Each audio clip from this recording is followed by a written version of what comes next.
दोस्तों हम लेकर आ चुके हैं आप लोगों के लिए 20 मिनट में शाम की 50 ताज़ा और बड़ी खबरें बताएंगे। दोस्तों आखिरकार कैसे हमास ने एक बार फिर से इजराइल के ऊपर तेल अवीव पर बरसाए रॉकेट, कहा यह हमारा बदला है। दरअसल कल हॉस्पिटल में घुसकर इजरायली सैनिकों ने शर्मनाक हरकत किए, मरीजों को गोली मार दी। आखिरकार क्यों दोस्तों? ईवीएम पे तो सवाल बाद में उठेंगे, लेकिन अब बीजेपी की चंडीगढ़ वाली बेईमानी सोशल मीडिया पर तेजी से वायरल हो रही है। आखिरकार कैसे दोस्तों 20 प्रत्याशी, आप समझिए, जिसके पास ज़्यादा लिस्ट थे उनको हरा दिया जाता है और कम वाले जीत जाते हैं। बताएंगे एक पूरी धांधली का रचेता कौन है, और आखिरकार क्यों तेजस्वी यादव के बाहर निकलते से ही लगे दोस्तों शेर के नारे। तेजस्वी यादव के साथ पीआरएफ के जवानों ने खिंचवाई फोटो, ये देखकर तो बीजेपी के भी होश उड़ जाएंगे, तेजस्वी के लिए भी उमड़ा जन सैलाब। आखिरकार क्यों दोस्तों राहुल गांधी ने उड़ा दिया नीतीश का मजाक, और क्यों राहुल गांधी का ये वीडियो अब सोशल मीडिया पर हो गया वायरल। तमाम खबरों पर बात, सच्ची खबरों पर बात। लेकिन उससे पहले अगर आपने अब तक हमारे चैनल को सब्सक्राइब नहीं किया तो सब्सक्राइब कीजिए और सपोर्ट कीजिए। और दोस्तों हम रोज़ सुबह वीडियो अपलोड करते हैं, शाम को दोपहर में भी करते हैं, 2 के बाद 2:30 तक। कम से कम रोज़ आप वीडियो देखें ताकि सच्ची खबरें आप तक पहुंच पाएँ।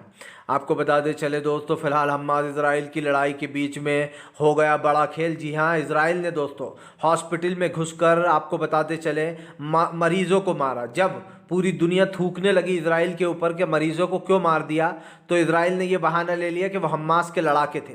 दरअसल आपको बताते चले कल 3 लोगों को हॉस्पिटल में इजराइल ने मार दिया, जिसके बाद हमास ने एक के बाद एक रॉकेट बरसाए। हमास ने ये रॉकेट ताबड़तोड़ बरसाए तेल अवीव पर, जिसके बाद हमास ने कहा कि हम जब चाहें जब रॉकेट बरसा सकते हैं। और यही कारण है जो ये हमास ने बदला ले लिया दोस्तों उसी 12 घंटे के अंदर अंदर। आपको बता दें चले दोस्तों, लोकतंत्र की हत्या, पूरा देश सदमे में। पूरा देश सोच रहा है दोस्तों कि जब इस तरीके से भाजपा एक छोटे से चंडीगढ़ मेयर चुनाव में धांधली कर सकती है, तो वो लोकसभा के चुनाव में क्या ही करेगी जीतने के लिए। वो तो ईवीएम में भी गड़बड़ी करेगी, तमाम चीज़ों में गड़बड़ी करती होगी दोस्तों। आप समझिए जब सामने ही वो चोरी कर रहे हैं तो फिर पीठ पीछे की तो कोई बात ही छोड़ देते। दरअसल दोस्तों सीधी सी बात यह है कि चंडीगढ़ मेयर चुनाव में आम आदमी पार्टी के कैंडिडेट का जीतना तय था, क्योंकि आपको बताते चले आम आदमी पार्टी के पास 20 सीटें थी और बीजेपी के पास महज 16 सीटें थी। वो भी किरण खेर को मिला के 16 हुई थी, क्योंकि एक उनका वो भी डाल सकता है वोट सांसद। ऐसे में दोस्तों आप समझिए कल लोकतंत्र की हत्या की गई।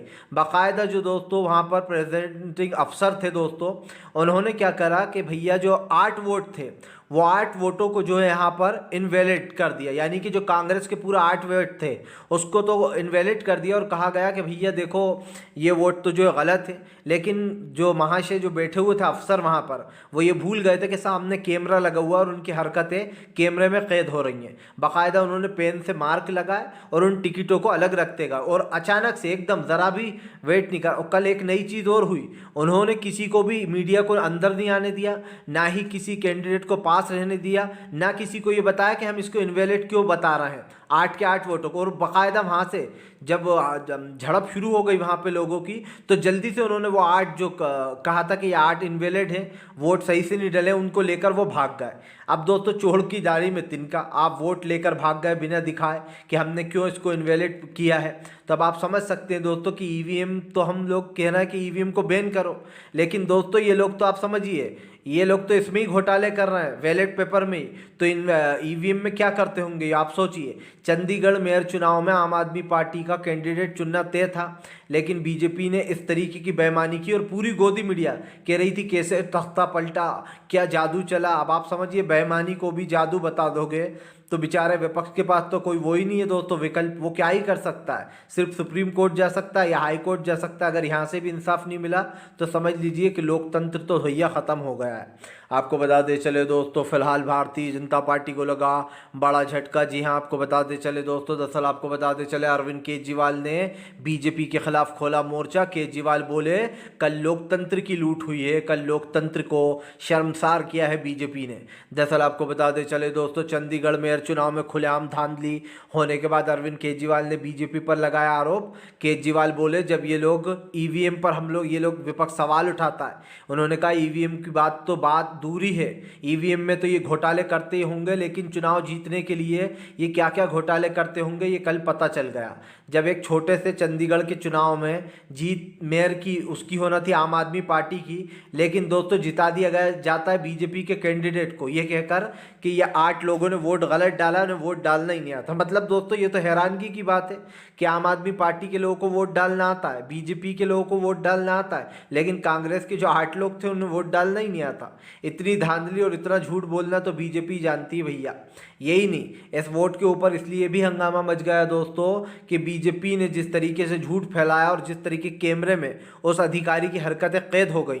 आज हालांकि हम आपको बता दें इस पर सुनवाई है, वीडियोग्राफी होनी है इसकी, और आज जो है चंडीगढ़ और ख़ास करके पंजाब हाई कोर्ट में इसका फैसला होगा। लेकिन दोस्तों अगर ये मेयर चुनाव बीजेपी से नहीं छीना गया तो मैं मान लूँगा दोस्तों कि लोकतंत्र अब नहीं है, क्योंकि अगर सरेआम चोरियाँ हो रही हैं वोटों की और वो वोट बताया भी नहीं जा रहा कि भैया आपने इनवैलिड क्यों प्रूव किया उसको, जबकि दोस्तों अगर कोई भी वोट इनवैलिड किया जाता है तो बताया जाता है उसके कैंडिडेट को कि देखो हम इसलिए इसे इनवैलिड कर रहा है। और पूरा 8 वोट, आज तक के इतिहास में कभी ऐसा हुआ ही नहीं कि 8 वोटों को इनवैलिड कर दिया जाए। ये तो वही बात हो गई भैया कि इंडिया के पास 400 रन है लेकिन जिता दिया गया 300 वाली ऑस्ट्रेलिया को, ये कहकर के ऑस्ट्रेलिया के ने अच्छे से खेला इसलिए हम उसे जिता रहा है। अब आप समझ लीजिए अगर ऐसा होगा तो देश में क्या होगा दोस्तों।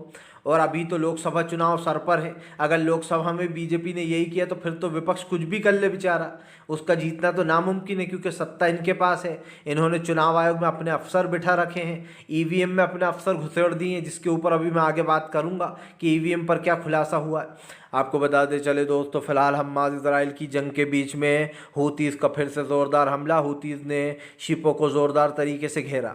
आपको बता दें चले दोस्तों, हूतीज़ ने फिर से एक बार शिप पर हमला कर दिया। आपको बता दें चले अमेरिका और हूतीज़ के बीच की जंग लगातार एक रौद्र रूप लेती हुई नज़र आ रही है, जहां एक तरफ हूतीज़ पीछे हटना नहीं चाहते तो वहीं दूसरी तरफ दोस्तों इजराइल पूरी तरीके से परेशान हो चुका है।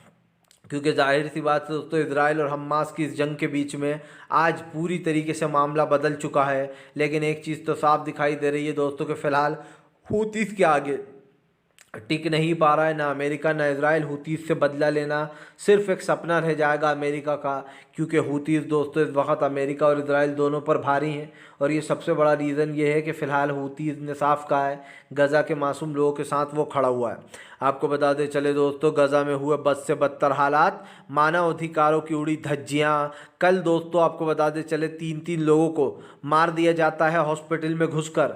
जब इजराइल के ऊपर पूरी दुनिया थूकती है और सवाल पूछती है कि मरीजों को क्यों मार दिया, तो आप समझिए इजरायली सेना कहती है कि वह हमास के लड़ाके थे इसलिए हमने उन्हें मार दिया। दोस्तों जाहिर सी बात है, इन्हें कैसे पता चला कि वह हमास के लड़ाके थे, कैसे उन लोगों को जो यहाँ पर दोस्तों मार दिया जाता है। और जिन 3 लोगों को दोस्तों मारा गया है, हम्माद ने साफ कहा था कि बख्शा नहीं जाएगा, इसका बदला लिया जाएगा। हम्माद ने दोस्तों कल फिर से एक बार रॉकेटों की बौछार कर दी। और आपको बता दें चले इजराइल के तेल अवीव पर ज़ोरदार तरीके से ये अटैक किया गया है। सवाल दोस्तों सिर्फ ये नहीं है कि फ़िलहाल ये जंग जो है यहाँ पर आगे बढ़ रही है, सवाल ये है दोस्तों कि फ़िलहाल हॉस्पिटल में घुसकर उन लोगों को, निहत्थे लोगों को मारना, ये इजराइल की दोस्तों सबसे बड़ी असलियत दिखाता है और बताता है कि इजराइल कैसे आतंकवाद को बढ़ावा देता है। सच्चाई तो ये है कि दोस्तों इजराइल जो है वो एक आतंकवादी देश की तरह काम कर रहा है और मासूम लोगों को भी वो मार रहा है। आपको बता दें चले दोस्तों, राहुल गांधी का नीतीश कुमार पर चुटकुला लेना सोशल मीडिया पर हो गया वायरल। राहुल को लोग कर रहा जमकर तारीफ। दरअसल दोस्तों कल राहुल गांधी नीतीश के ऊपर जमकर बरसे। राहुल गांधी ने कहा कि फ़िलहाल नीतीश कुमार गाड़ी में बैठते हैं, आगे चलते हैं, फिर उन्हें याद आता है कि वो अपनी शॉल वहाँ पर भूला राज्यपाल के पास, और फिर राज्यपाल के पास वो कहते हैं कि चलो गाड़ी मोड़ लो, हम हमारी शाल लेकर आते हैं ड्राइवर से, वो कहते हैं। तभी नीतीश कुमार जो है राज्यपाल के पास पहुंचते हैं तो राज्यपाल कहता है कि अरे इतनी जल्दी फिर से, मतलब आप समझे, मतलब राज्यपाल ताना मार रहा है कि फिर से कहीं सत्ता पलटने का मन तो नहीं हो गया, फिर से कहीं आरजेडी में नहीं जा रहा है। ऐसा उन्होंने एक ताना मारा राहुल ने, जिसके बाद सब बहुत हंसे इस चुटकुले पर।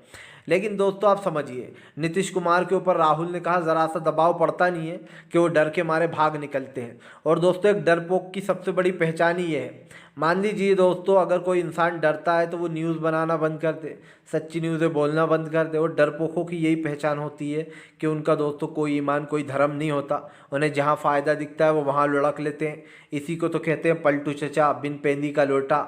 और नीतीश कुमार के ऊपर ये सारे मुहावरे फिट हैं। आपको बता दें चले दोस्तों, आखिरकार क्यों जो है यहाँ पर अखिलेश यादव ने निकाली भड़ास। अखिलेश बोले बीजेपी लोकतंत्र की हत्या कर रही है, खुलेआम लोकतंत्र की। जो कल चंडीगढ़ में हत्या की, अखिलेश ने कहा कि ये बहुत ही निंदनीय और शर्मनाक है। दरअसल दोस्तों, कल चंडीगढ़ चुनाव में खुलेआम धांधली होती है और धांधली को दोस्तों जीत का रूप दे दिया जाता है। गोदी मीडिया अपने मुंह में दही जमा कर बैठ जाती है। अगर यही काम दोस्तों कांग्रेस की सरकार होती और कांग्रेस ने किया होता तो पूरी गोदी मीडिया छाती पीट रही होती और कहती कि बीजेपी के साथ बेईमानी करी है। दोस्तों, बीजेपी उस बच्चे की तरह है जो गली में जब तक उसकी बैटिंग चलती है तो ठीक है, लेकिन जैसे ही वो आउट हो जाता है तो बीजेपी उस बच्चे की तरह है जो अपना बैट लेकर भाग जाती है कि बैट मेरा है, मैं अब नहीं खेलूंगा क्रिकेट।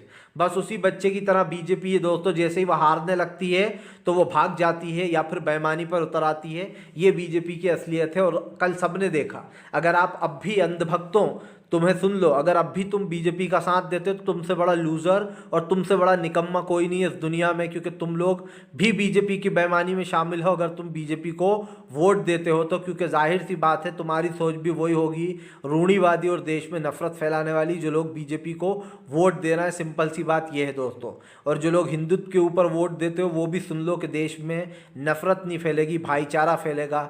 भले ही तुम जैसे कुछ नफरती लोग बीजेपी को वोट दे दो, लेकिन आने वाले समय में तुम लोगों की भी बखिया उधड़ेगी और बीजेपी की भी। जो लोग झूठ के सहारे वोट जीत रहे हैं, जो लोग हमारे हिंदू भाइयों का सिर्फ इसलिए यूज़ कर रहे हैं ताकि उन्हें वोट मिल जाए, और आधे अधूरे मंदिर का उद्घाटन कर दिया गया दोस्तों, इस पर भी कई सवाल खड़े हुए। आपको बता दें चले दोस्तों, फिलहाल एक बार फिर से असदुद्दीन ओवैसी ने बीजेपी पर निकाली भड़ास। ओवैसी बोले फिलहाल लोकतंत्र को बचाना बहुत ज़रूरी है। उन्होंने कहा कि जो बिहार में हुआ है वो बहुत ही शर्मनाक है, लेकिन उन्होंने कहा कि फ़िलहाल नीतीश कुमार का तो पूरी दुनिया जानती है कि वो पलटू हैं, उनके ऊपर क्या ही बोलना। ओवैसी ने कहा कि फ़िलहाल हम भी चाहते हैं कि मोदी सरकार अब कभी दोबारा सत्ता में वापस ना आए, लेकिन उन्होंने कहा कि फ़िलहाल जिस तरीके से बिहार में हो रहा है, अब तेजस्वी यादव को पता चल ही गया होगा कि बेईमानी का मतलब क्या होता है। दरअसल दोस्तों, तेजस्वी यादव ने जब ओवैसी के 2 कैंडिडेट अपनी पार्टी में शामिल कर लिए थे, ओवैसी तब से भड़के हुए हैं। लेकिन दोस्तों, ओवैसी दूसरे पर इल्ज़ाम लगाने से पहले ये सोच लें कि जब खुद का ही सिक्का खोटा है दोस्तों तो दूसरे को क्या ही कहना। उधर जाने से दोस्तों आप समझिए जो जनता वोटर है वो भी कंफ्यूज रहती है। सवाल सिर्फ ये नहीं है आखिरकार ये क्या इंसान है, क्योंकि जाहिर सी बात है आगे जो होगा वो जो दुनिया देख ही रही है। वही देखो भैया, सिंपल सी बात ये है कि जिसकी लाठी उसी की अलग नहीं है। मैं ये कह सकता हूँ कि दुनिया का सबसे बड़ा पावर है वो उसका पूरा यूज नीतीश कुमार ही है। बिहार की सरकार जनता के भले की बात करके जनता को डस लेते हैं। राजस्थान में दोस्तों क्या क्या किया होगा जीतने के लिए, फिलहाल बीजेपी के लिए बढ़ गई मुश्किलें। आम आदमी पार्टी और कांग्रेस की पहली जीत जी आराम से हो सकती है। चले दोस्तों, इंडिया गठबंधन ने कर दिया चुनाव आयोग ने भी फाइनली दोस्तों इंडिया गठबंधन का मेयर बन गया है। ऐसे ही दोस्तों यानी कि इंडिया गठबंधन ने पहला मुकाबला जीत लिया बीजेपी से। दोस्तों बीजेपी की हुई चंडीगढ़ में करारी हार। भैया जब चंडीगढ़ में इतने से मेयर और कांग्रेस ने मिलकर चुनाव लड़ा, मेयर चुनाव है ये, तो फिर तो दोस्तों जो 3 राज्यों में अभी बीजेपी की सरकार बनी, छोटा चुनाव मध्य प्रदेश में तो ये तो खबर आई है मतलब कि आप कुछ कैंडिडेट तरीके से के तो एक भी वोट नहीं पड़ा। मतलब उनका बीजेपी खुद का का आम आदमी वोट पार्टी दिल्ली में ढहा दिया, वैसे ही दोस्तों बीजेपी के पक्ष से यहाँ भी होगा। किसी का वोट सीधी सी बात ये दोस्तों कि बीजेपी अब कहीं खुद ने टिक वोट नहीं पा डाला रही है। था वो तो पहला ही होना चाहिए मुकाबला था बीजेपी ईवीएम हार में, चुकी वो है और वोट अब भी दूसरे नहीं निकला। इसका मुकाबले में साफ मतलब क्या बड़ी है जीत होगी कि इंडिया ईवीएम में गठबंधन कुछ के तो आने वाले घोटाला समय हुआ, में। वरना आपको खुद बताते जिस चले प्रत्याशी फिलहाल ने अपने मामला आप को काफी वोट गड़बड़ा दिया सा गया, वो लेकिन भी एक नहीं चीज मिला तो दोस्तों। साफ तो है ये कितनी बड़ी धांधली कि है जीत के ये आप काफी समझ बड़े सकते मायने हैं। आम कल आदमी जो पार्टी चंडीगढ़ में कांग्रेस हुआ, दोनों में जो खुशी की ईवीएम लहर पर है, आरोप क्योंकि लगते हैं, जाहिर कल सी के बात है बाद उनका तो अपना दोस्तों ये मेयर चुना 100% जाएगा प्रूफ हो पंजाब गया में है दोस्तों। कि और बीजेपी सीधी जीत सी के लिए बात कुछ ये भी कि कर पहला सकती ऐसा है, चुनाव था नरेंद्र जिसमें मोदी आम सत्ता आदमी के लिए पार्टी और कुछ भी कांग्रेस कर ने सकते हैं पार्टिसिपेट और किया। इस बात को दोनों ने झुठलाना मिलकर पार्टिसिपेट नामुमकिन है, कर इस क्योंकि चुनाव जो को लड़ा। अंधभक्त और है ये वो भले ही चुनाव कहीं झुठला ना दे। कहीं अपने आप क्योंकि में कल बड़ा भी मैंने चुनाव था, देखा इसके कुछ कई अंधभक्त मायने कह रहे भी थे अब तो वैलेट माने से जाते पेपर हैं। हुआ है, आपको अब बताते क्यों रो चले रहा हो? दोस्तों, अबे फिलहाल गधो, बीजेपी के ऊपर रोए क्यों जमकर ना? भड़कते हुए जब नजर आए बीजेपी दोस्तों खुलेआम जो है तेजस्वी यादव। मान लो अगर तेजस्वी इंडिया बोले के ईडी 400 की रन है कार्रवाइयों से और जिता हमें देंगे डर 300 नहीं वाली लगता, अब तो ऑस्ट्रेलिया हमें की, तो आदत तुम सी लोग हो खुद चुकी है। अपना दरअसल सर नहीं आपको खिलाने बताते लगोगे। चले दोस्तों वैसे ईडी ही की कल जब कार्रवाई आम के आदमी ऊपर पार्टी के तेजस्वी ने पास जमकर 20 भड़ास वोट निकाली। थे और तेजस्वी दोस्तों यादव के बीजेपी समर्थन के में पास कल 16, जमकर तो नारेबाजी 8 भी हुई। वोटों को काट दरअसल दिया कल जाता जैसे है ही दोस्तों और तेजस्वी यादव ईडी जिता के दिया ऑफिस जाता में है घुसे बीजेपी को। तो जमकर इससे लोगों ने बड़ा हंगामा कर धांधली और दिया। क्या हो सकती उसके है कि बाद जिसके आपको पास बताते ज्यादा चले नंबर है जब उसका यहाँ हराया जा जब रहा यहीं है पर और जिसके ये पास सब कम कुछ हो नंबर रहा है था उसको जिता दिया। तो और वो भी मतलब क्या ये कहकर समझ कर कि चलिए ये कि इससे 8 वोट साफ सही पता नहीं चल था कि क्या हो रहा है। तो कमाल हो गया। इस तरीके से इतिहास में पहली बार हमने ऐसा सुना कि 8 के 8 लोगों को वोट डालना ही नहीं आता था, उन्होंने गलत डाल दिया। तेजस्वी ने कहा कि उनके पापा इससे बड़ी धांधली तो और बीजेपी कर भी लालू प्रसाद यादव की, उसके आपको बताते बावजूद चले उनसे दोस्तों फिलहाल एक बार फिर से 17 घंटे एक बीमार इंसान से दोस्तों पूछताछ की। आप समझिए दोस्तों इसी को लेकर उन्होंने भड़ास भी निकाली। जंग के बीच में बात ये है कि कल तेजस्वी को बुलाया था, परसों उनके फादर लालू यादव को बुलाया था। इसी तरीके से बीजेपी ईडी के शिकंजे में तमाम विपक्ष को कसे हुए और किस तरीके की चीजें कर रही है सब लोग देख रहे हैं। मैं तो चाहता हूँ दोस्तों कि फिलहाल जल्द से जल्द बीजेपी के साथ ही गेम हो, बीजेपी को पता चले यहाँ पर सत्ता से जाने के बाद उसके ऊपर कार्रवाई होगी तो उसे कैसा लगेगा। एक बार अगर जाहिर सी बात है, एक साथ आकर इजराइल को घेर लेना दोस्तों, इजराइल का जीतना नहीं होगा, क्योंकि यहाँ पर मामला काफी गड़बड़ा सा गया है और साफ दिखाई दे रहा है कि फिलहाल इन चीजों को लेकर एक गुस्से में भी दिखाई दे रहा है। क्या होने वाला है दोस्तों, आपको बता दें चले दोस्तों, फिलहाल हमास इजराइल की जंग के बीच में दोस्तों कर दिया हमास ने बड़ा ऐलान। हमास बोला हमारे जब तक बंधकों को इजराइल नहीं छोड़ेगा तब तक हम भी कोई डील नहीं करेंगे। आपको बता दें चले दोस्तों, फिलहाल प्रेशर डाला जा रहा है कि इजराइल के लेकिन सीधी सी बात यह है कि इजराइल उनको छोड़ा जाए, कोई आगे लेकिन आपको बता दें चले दोस्तों, नेतन्याहू खुद ही घिर चुका है क्योंकि इजराइल ने तो साफ कहा कि जब तक वो उसके लोगों को नहीं लौटाएगा चोरी छुपे दिया जा रहा है पर वो तो आप समझिए दोस्तों, ऐसे में तो इजराइल के हौसले बुलंद हो रहे हैं। अमेरिका से को भी सबक सिखाना चाहिए, तमाम कहीं देश एक साथ आ जाएंगे तो कम से कम पावर देखने को मिल जाएगी कि वो क्या कर सकते हैं। कई चीजें ऐसी हैं दोस्तों जो आपको बता दें चले दोस्तों, फिलहाल बीजेपी के खिलाफ पहली लिस्ट जारी कर दिया अखिलेश ने सबसे फर्स्ट जिन्होंने लोकसभा की पहली सूची जारी कर दी है 16 नाम वाली। इस लिस्ट में डिम्पल यादव, धर्मेंद्र यादव और भी कई प्रत्याशी हैं दोस्तों। किसानों का बड़ा ऐलान 23 तारीख के दिन दोस्तों होगा चक्का जाम। लिस्ट जारी की काजल अग्रवाल ने ऐलान कर दिया कि 23 तारीख के दिन वो पूरा चक्का जाम करेंगे। एक नाम बड़ा खटक किसानों का कहना है निशान काजल अग्रवाल जिस तरीके से किसानों के साथ विश्वासघात किया गया, उनसे कहा गया था कि उनको एमएसपी की गारंटी दी जाएगी, लेकिन सरकार ने धरना खत्म होते से इस गारंटी को दोस्तों डिनाई कर दिया। यही कारण है जो वो लोग भड़के हुए। उनका साफ कहना है कि जब तक उन लोगों को इंसाफ नहीं मिलेगा तब तक वो चुप लेकिन नहीं बैठने वाले। और सीधी सी बात ये भी है दोस्तों कि ये दोस्तों कहीं ना कहीं मेरे लिए थोड़ा सा शॉकिंग जरूर है। ये मुश्किलें कहीं ना कहीं बढ़ गई हैं क्योंकि हमने आपको पहले भी कहा, फिर कहेंगे दोस्तों कि इस वक्त सबसे बड़ा रीजन जो निकल कर हमारे सामने आया वो यही है कि सरकार को हालांकि वो इन चीज पर सोचना चाहिए। वो नीतियां कहीं ना कहीं गलत साबित हो रही हैं। जो भी सरकार ने जो बात कही है इसको लेकर अब वो गुस्से में दिखाई दे रहा है। हालांकि अब देखना होगा साफ कर दिया अगर हाँ ये सोचकर लोग वोट डालेंगे कि वोट सपा को जा रहा है, मुश्किलें बढ़ने वाली हैं सरकार की। लेकिन अगर काजल निशान को देखकर प्रदर्शन भी करेंगे डाला तो फिर देखते हैं क्या होता है। लेकिन हो सकता है अखिलेश ने कुछ आंकड़ा लगाया हो, लेकिन बस ये किसानों की मांग जो मुझे थोड़ा सा खटक रहा था। आपको बता दें मुझे ऐसा लगता है कि फिलहाल लोकसभा आखिरकार में क्यों राहुल गांधी की भारत जोड़ो न्याय यात्रा से बीजेपी हो रही है परेशान। राहुल की यात्रा में दोस्तों हमारा जनसैलाब। दरअसल आपको बता दें राहुल गांधी की भारत जोड़ो यात्रा दोस्तों अपने आप में 2024 बड़ा रोड शो हमारे लिए बहुत जरूरी है। राहुल गांधी की यात्रा दोस्तों बीजेपी को सबक सिखाने के लिए काफी है। राहुल की इस यात्रा में जनसैलाब उमड़ा। राहुल की इस यात्रा में जनसैलाब देखकर बीजेपी के बेहोश वो अब देखते नहीं बनते। आपको बता दें हम कहीं पर भी जाते हैं दोस्तों 26 जनवरी पे जय श्री राम के नारे लगने लगते हैं। स्कूल के बच्चे कहते हैं एक धक्का और मारो सारी मस्जिद तोड़ दो, एक धक्का और दो सारी मस्जिदें तोड़ दो। इस तरीके की बयानबाजियां चल रही हैं। तो आप समझिए इसे देखकर तो कोई किसी का लोगों में खोलने लगेगा और कोई भी सोचेगा कि कितनी गंदी राजनीति हो रही है देश में। ऐसा आप समझिए ऐसा क्यों हुआ कि बीजेपी के आने के बाद ही देश में नफरत फैली। इससे पहले कांग्रेस ने साल तक सत्ता में रही, कभी उसने नफरत नहीं फैलाई। और सच बताऊं तो ईरान ने भी बहुत सारे कर दिया जंग का ऐलान कि वो भी चुप नहीं बैठने वाला। वो सिर्फ बीजेपी को इसीलिए वोट दे रहे हैं कि हमारा दबदबा बना हुआ है और बीजेपी हिंदुत्व वाली पार्टी है, इसलिए हमारा दबदबा बना रहेगा, हम बीजेपी को जिताते रहेंगे। उन्होंने भी अपने दिलों में दोस्तों दिमाग में ये बातें बिठा ली हैं कि हर जगह जय श्री राम के नारे लगाना। लेकिन ये हम पूरे लोगों की बात नहीं कर रहे हैं, ये चंद लोग हैं दोस्तों जो नफरत के रास्ते पर चलते हैं, जिनके लिए बीजेपी माई बाप बन चुकी है। और जो लोग दोस्तों बीजेपी को अपना माई बाप देखना होगा बना बैठे उनका तो कुछ नहीं किया जाता, किया जा सकता, क्योंकि दोस्तों कहते हैं ना दिमागी बीमारी बहुत बुरी होने वाला है। बस बीजेपी की वही दिमागी जो बीमारी वो इन लोगों को लग चुकी है और ये अंधभक्त हो चुके हैं। इसलिए इनके लिए मोदी सरकार माई बाप आपको बताते चले मनोज झा का कहना है कि प्रधानमंत्री और नीतीश कुमार दोनों एक ही कैटेगरी के हैं, दोनों बोलते कुछ और करते कुछ। आपको बता दें अभी 2 दिन पहले तक बीजेपी और अमित शाह शाह और प्रधानमंत्री मोदी नीतीश को कोस रहे थे, नीतीश को एक तरीके से कोस रहे थे और ये कहते थे कि आप कभी भी नीतीश भाजपा में नहीं आ सकते, उनके लिए दरवाजे बंद हैं। लेकिन बीजेपी ने दोस्तों वापस से जो थूका हुआ था वो चाट लिया है और इसी को लेकर बीजेपी बार बार ये दावे करती रहती है कि भैया देखो हमने से जो बेईमानी करते हैं हम उन्हें सबक ज़रूर सिखाते हैं। तो दोस्तों वैसे भी नीतीश कुमार की पार्टी तो अब ख़त्म पे ही है, उनके पास महज 23-24 विधायक हैं।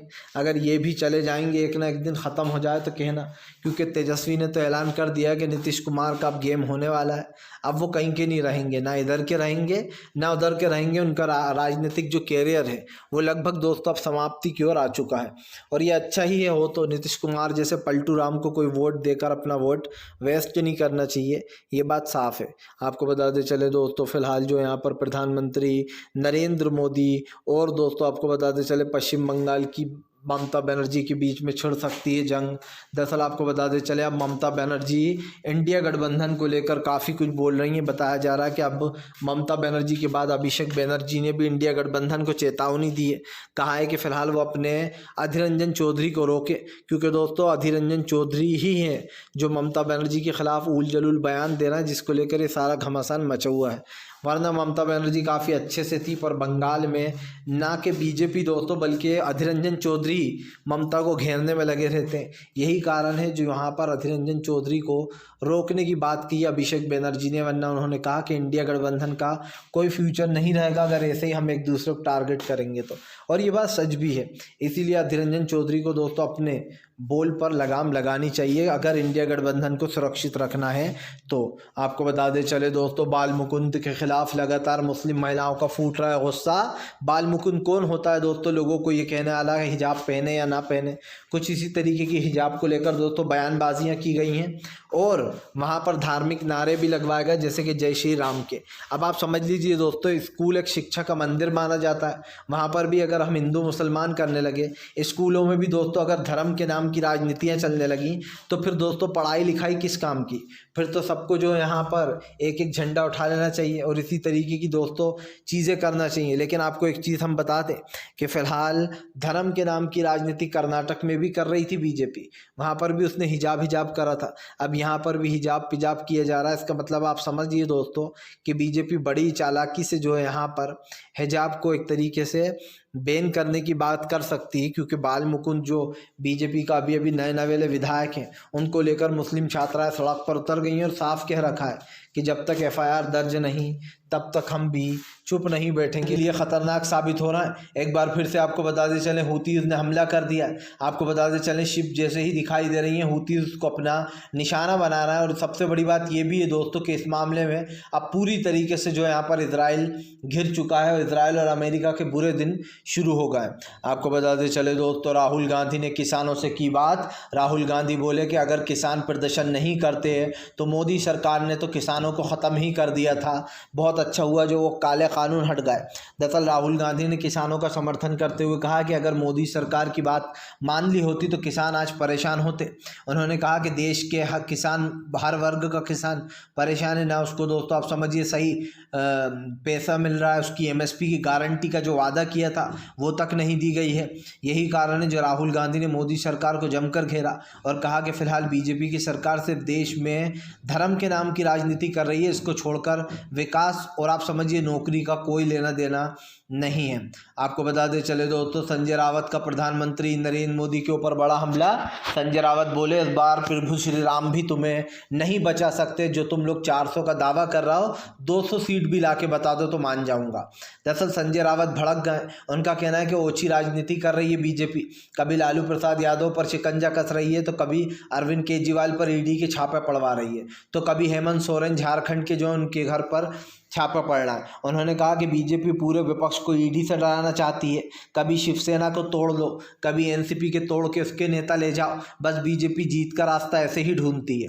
बीजेपी दोस्तों तमाम पार्टियों को तोड़कर चाहती है कि बस देश में बस एक बीजेपी ही रह जाए, बाकी सारी पार्टियां टूट फूट जाए। और आप समझिए बीजेपी कर क्या रही है, वो हर जगह दोस्तों सरकार गिराकर अपनी सरकार बनाने का काम कर रही है। और अगर देश में महंगाई गरीबी को देखा जाए तो नंबर 1 पे पहुंच चुकी है। इसीलिए भारतीय जनता पार्टी पार्टी पर संजय रावत ने जमकर भड़ास निकाली और कहा कि फिलहाल 400 तो दूर की बात है, मोदी शायद इतने डरे हुए हैं कि इनकी 200 सीटों से भी कम आएंगी। आपको बता दें चले दोस्तों, फिलहाल हमास इजराइल की जंग के बीच में एक बार फिर से दोस्तों आपको बता दें चले, ईरान हुआ गुस्सा, ईरान अमेरिका पर करेगा दोस्तों फिर से ताबड़तोड़ हमले। दरअसल आपको बता दें चले, ईरान और दोस्तों इजराइल के बीच की ये जंग अब अमेरिका और इजराइल की बन चुकी है। अमेरिका और इजराइल के बीच में झड़पें चल रही हैं, जहाँ पर बीते दिन इजराइल ने हमला कर दिया था ईरान ने, और अमेरिका के 3 लोग मार गिराए थे और 25 लोग घायल हो गए थे, जिसके बाद ये आरोप लगा था कि ये सब कुछ ईरान ने करवाया है। लेकिन आपको बताते चले, ईरान ने अब तक इसकी पुष्टि नहीं की थी। ईरान ने ये नहीं कबूला कि झगड़े या ये हमले उसने ही कराए थे। इसी को लेकर आपको बताते चले पूरी तरीके से बवाल मचा हुआ है। लेकिन एक चीज़ तो साफ़ हो जाती है, ईरान इजराइल की लड़ाई के बीच में दोस्तों काफ़ी कुछ यहाँ पर बदलने जा रहा है। और अब हमें एक चीज़ ज़रूर देखना होगी कि आखिरकार जिन मुद्दों पर बहस छिड़ी हुई है, उन मुद्दों से कहीं ना कहीं दोस्तों ये लोग पीछे हटे, क्योंकि इससे देश की जनता का काफ़ी नुकसान हो रहा है, वहाँ की जो जनता है। इसी को लेकर जो यहाँ पर